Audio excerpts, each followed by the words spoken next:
A circle is more than a round shape, it's a collection of perfect geometric relationships.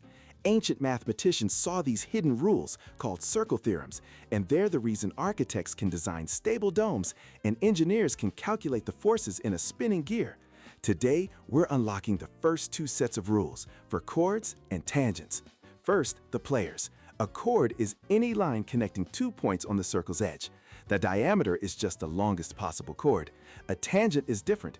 It's a line that just skims the edge, touching at a single point. Now for the secrets of chords. The big one is the perpendicular bisector theorem.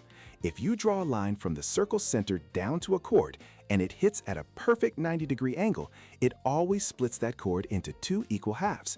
This rule is a key because it instantly creates a right-angled triangle, letting you use Pythagoras to find missing lengths. For instance, if a circle's radius is 10 centimeters and a chord is 6 centimeters from the center, we can use Pythagoras to find half the chord is 8 centimeters. The full chord must be 16 centimeters. Then we have tangents. The most vital rule: a tangent and a radius are always perpendicular, 90 degrees, at the point they touch. See a tangent meet a radius, you have a guaranteed right-angle triangle. There's also the ice cream cone rule. If you draw 2 tangents from the same point outside the circle, those 2 lines will always be equal in length.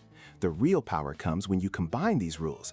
In any diagram, spot the tangents, mark the 90-degree angles, find the chords being bisected. Suddenly, a complex problem becomes a simple Pythagoras puzzle. These aren't just abstract rules. They describe the physics of light reflecting from a curved mirror. The circle's hidden perfection is the engine behind much of our modern world.